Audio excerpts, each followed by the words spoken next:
अब रायपुर से जहां किसानों पर हुए लाठीचार्ज पर गृह मंत्री ने नमक छिड़का है। चक्का जाम कर यातायात बाधित नहीं करना चाहिए था, ये कहना है मंत्री का। बड़ी खबर है ये।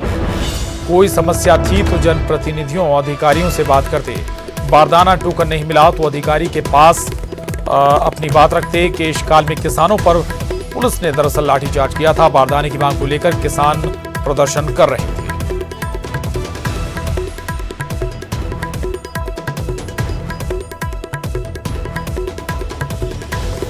तो गृह मंत्री ने प्रदर्शनकारी किसानों पर टिप्पणी की है और कहा है कि चक्का जाम कर यातायात बाधित नहीं करना चाहिए था। कोई समस्या थी तो जनप्रतिनिधियों अधिकारियों से बात करते, बारदाना टोकन नहीं मिला तो अधिकारी के पास अपनी बात रखते। केशकाल में किसानों पर पुलिस ने लाठीचार्ज किया था।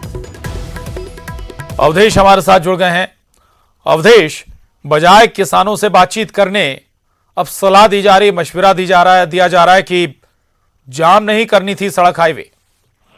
बिल्कुल, देखिए, व्यवस्था बनाने वाले की तरफ से अगर उनके जो मुखिया, जो गृह मंत्री है, जो लॉ एंड ऑर्डर के पूरे जिम्मेदार हैं, जो कानून व्यवस्था संभालने के लिए पूरे जिम्मेदार है, तत्पर है, वो उनके द्वारा अगर इस तरह से बयान हो भी किसानों के मामले पे आए, क्योंकि किसानों पे लाठीचार्ज की गई है कि उन्हें चक्का जाम नहीं करना था, उचित फोरम पे बातचीत करनी थी। मतलब ये कि वहां के जो जनप्रतिनिधि है उनसे बात करना था या वहां के जो कलेक्टर थे उनसे बात करना था, तो इस तरह से लाठीचार्ज नहीं की जाती। तो सवाल ये है कि किसानों को सुविधा देने के लिए पूरा तंत्र, पूरी व्यवस्था लगी हुई है, और उस पर अगर किसानों पर लाठीचार्ज अगर की गई है तो बजाय गृह मंत्री को जांच के निर्देश देने के बजाय किसानों के प्रति हमदर्दी जताने की सीधे तौर पे गृह मंत्री ने कह दिया कि उन्हें सड़क जाम नहीं करना था, यातायात बाधित नहीं करना था। मतलब ये बताने के लिए काफी है कि गृह मंत्री के लिए यातायात व्यवस्था सर्वोपरि है बनस्पत किसानों की समस्याओं से, क्योंकि किसान लगातार अपनी बातों को लेकर, अपनी शिकायतों को लेकर जनप्रतिनिधि से लेकर अधिकारी से लेकर सभी जगह पे अपनी बातचीत रख चुके हैं। लेकिन अगर उनके समस्या का समाधान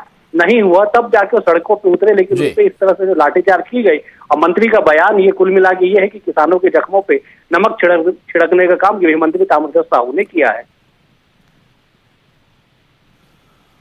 बिल्कुल, यानी कि अवधेश, तमाम प्लेटफॉर्मों पर अपनी बात रखने के बाद भी अगर सुनवाई नहीं हुई तब जाकर किसानों के जरिए ये प्रदर्शन किया गया था। तो इसका मतलब ये कि ताम्रध्वज साहू को मालूम ही नहीं कि क्या समस्याएं किसानों की हैं और उनके जरिए क्या कहां अपनी बात रखी गई है। अवधेश, देखिए, गृह मंत्री को अधिकांश छत्तीसगढ़ में घटित अधिकांश घटनाओं की जानकारी नहीं होती है। चाहे नक्सल ऑपरेशन की बात कर ली जाए, जवानों की शहादत की बात कर ली जाए, या फिर एक्सप्रेस वे बनाने वाली कंपनी को क्लीन चिट देने की बात कर ली जाए, तमाम मामलों पे गृह मंत्री का यही बयान होता है कि उन्हें इस बात की जानकारी नहीं है। लेकिन किसानों को लेके विगत 15 दिनों से अव्यवस्थाओं के कारण किसान सड़कों पे उतरे हैं। हमने देखा कि बेमेतरा हो, कवर्धा हो, चाहे बस्तर का पूरा क्षेत्र हो, मुंगेली हो, बिलासपुर, तमाम जगहों पे किसान सड़कों पे उतरे हैं।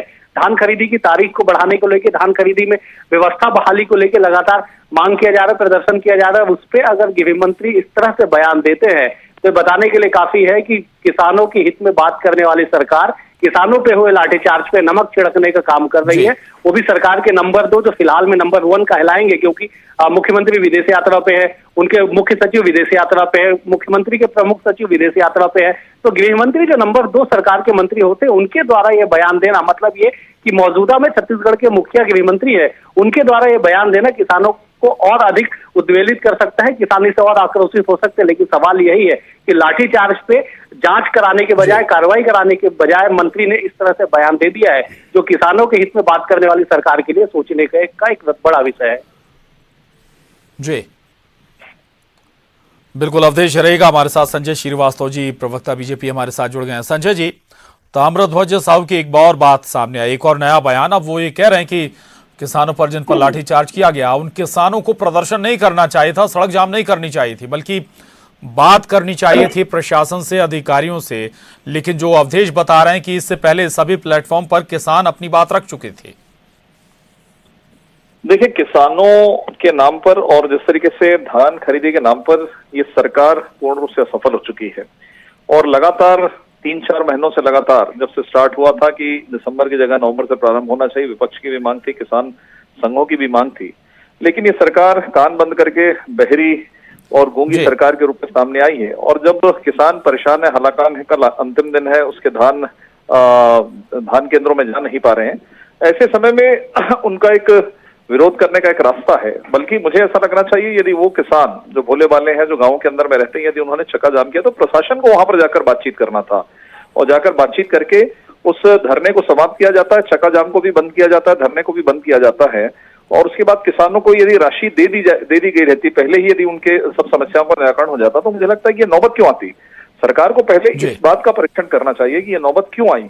जब सरकार लगातार प्रतिदिन ये कहती रही है कि किसानों के हम सब कामों को कर रहे हैं, धान खरीदी भी ठीक हो रही है, सब प्रकार की चीजें, भुगतान भी हो रहा है, तो ये स्थिति निर्मित हुई। तो कुल मिलाकर ये कह सकते हैं, बिल्कुल बिल्कुल स्वाभाविक है, इन तमाम दावों के बाद अगर ऐसी स्थिति बनी, किसानों को प्रदर्शन करना पड़ा सड़कों पर उतरकर, तो सवाल खड़े होते हैं दावों पर।